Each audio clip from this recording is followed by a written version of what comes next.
Hello everyone, আসসালামু আলাইকুম। আশা করছি সকলেই ভালো আছেন। ওইস কিচেনের পক্ষ থেকে সকলকে জানাচ্ছি স্বাগতম। চলে আসলাম আরও একটি রেসিপি নিয়ে। শীতের সবজি গাজর। অবশ্য শীতের সবজি বলাটা ভুল হবে, গাজর সবসময় পাওয়া যায়। আর সেই গাজর দিয়ে তৈরি করে দেখাবো গাজরের পায়েস। এই গাজর দিয়ে সন্দেশ, বরফি, গাজরের হালুয়া এগুলো অন্যতম। তবে গাজর দিয়ে আজকে পায়েস তৈরি করে দেখাবো, অথবা গাজরের সেমাই বা ডেজার্ট, যে কোনো কিছু বললেই হবে। তাই চলুন প্রস্তুত প্রণালীটা আজকে দেখে নেওয়া যাক।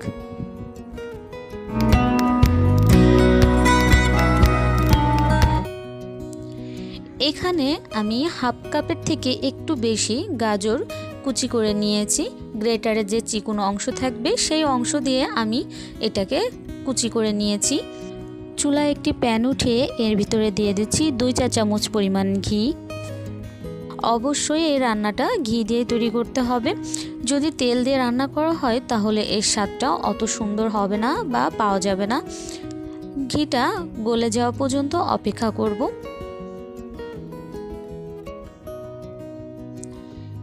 ঘি গলে গেলে এর ভিতরে দিয়ে দিচ্ছি কিছু কাজু বাদাম এবং কিছু কিচমিচ। এবার এগুলা ঘিয়ের সাথে সামান্য পরিমাণ নাড়াচাড়া করে ভেজে নিতে হবে। একদম কালচে করে ভাজার কোনো প্রয়োজন নেই। এবার এর ভিতরে দিয়ে দিচ্ছি 1 টেবিল চামচ পরিমাণ নারকেল। নারকেলটা একদমই অপশনাল, তবে যারা পছন্দ করেন না তারা এটা স্কিপ করতে পারেন। তবে নারকেল দিলে গাজরের পায়েসটা খেতে বেশ ভালো লাগে। কিছুটা নাড়াচাড়া করে দেওয়ার পরে এর ভিতরে দিয়ে দিচ্ছি গাজর। গাজরটা ঘিয়ের সাথে খুব ভালোভাবে একটু ভেজে নিতে হবে।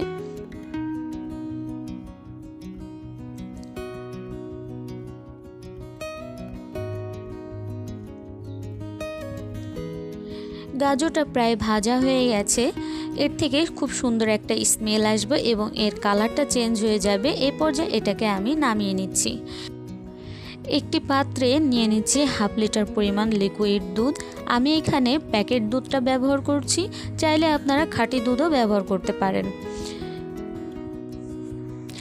এখান থেকে একটি চামচ, এরকম একটি চামচের সাহায্যে আমি 1 চামচ দুধ উঠিয়ে নিচ্ছি। এটা রেখে দিচ্ছি পাশে। এবার এর ভিতরে দিচ্ছি 1 টেবিল চামচ পরিমাণ গুঁড়ো দুধ। এটা দিচ্ছি সুন্দর একটা ঘ্রাণ হওয়ার জন্য এবং দুধটা যেন আরও একটু ঘন হয়ে যায় এজন্য। এবার এটাকে খুব ভালোভাবে নেড়ে চেড়ে দিচ্ছি। অপেক্ষা করব দুধে বলক ওঠা পর্যন্ত। এর ভিতরে দিয়ে দিচ্ছি একটি এলাচ ফল। এলাচ ফল আস্ত না দিয়ে এর গুঁড়ো করেও কিন্তু এটা অ্যাড করে দিতে পারেন। দুধে বলক চলে আসছে। আমি আবারও কিছুক্ষণ দুধটাকে ভালো করে নাড়াচাড়া করে দিচ্ছি।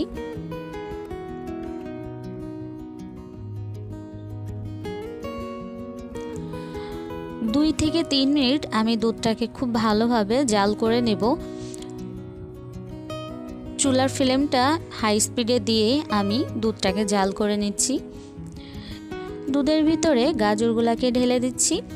চুলার ফ্লেমটা থাকবে মিডিয়াম টু লো। আমি এখানে অল্প আঁচেই গাজরের পায়েসটা তৈরি করব, কারণ গাজরটা যতটুকু ভেজে নিয়েছি তাতে করে গাজরটা একটু সেদ্ধ হয়নি। আর যতটুকু সেদ্ধ হয়েছে তাতে করে পায়েসটা রেডি করতে অবশ্যই অল্প জালেই এটাকে রান্না করে নিতে হবে। দুধ এবং গাজর কিছুটা পরিমাণ জাল দেওয়ার পরে এর ভিতরে অ্যাড করে দিচ্ছি 1/3 কাপ পরিমাণ চিনি। গাজর কিছুটা পরিমাণ হলেও মিষ্টি আছে এবং দুধটা জাল দিতে দিতে ঘন হয়ে যাবে। দুধেরও হালকা একটু মিষ্টি আছে, এজন্য এখানে আমি 1/3 কাপ পরিমাণ চিনি ব্যবহার করছি। এবার আগে থেকে যে দুধটা আমি রেখে দিয়েছিলাম এর ভিতরে দিয়ে দিচ্ছি 2 চা চামচ পরিমাণ চালের গুঁড়া দিয়ে এটাকে খুব সুন্দর একটা মিশ্রণ তৈরি করে নেব।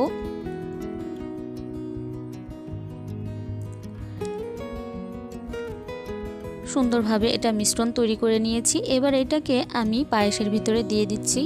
এটা দিয়ে দেওয়ার কারণ দুধ এবং গাজর একসাথে মিলে কিন্তু ঘন হবে না, এজন্য চালের গুঁড়িটা আমি ব্যবহার করছি। এতে করে চালের গুঁড়োটা ভালোভাবে সিদ্ধ হয়ে ফুলে মিশ্রণটাকে আরও বেশি ঘন করে ফেলবে, এজন্য এটা এখানে ব্যবহার করছি।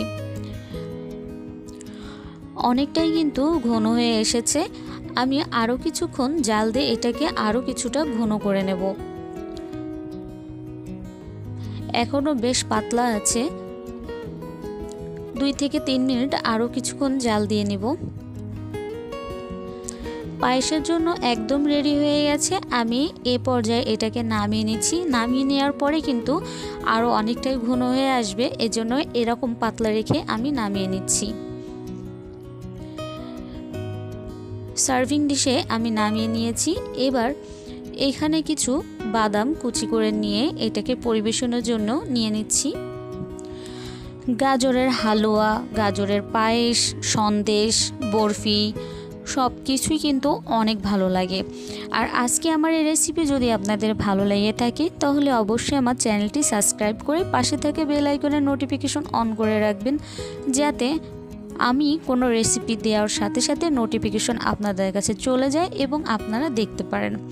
এরকম আরও সুন্দর সুন্দর রেসিপি পেতে হলে অবশ্যই আমার চ্যানেলটিতে একটি লাইক দিতে হবে এবং পাশাপাশি সাবস্ক্রাইব করতে হবে। আজকে এই পর্যন্তই। সবাই সুস্থ থাকবেন, ভালো থাকবেন। আল্লাহ হাফেজ।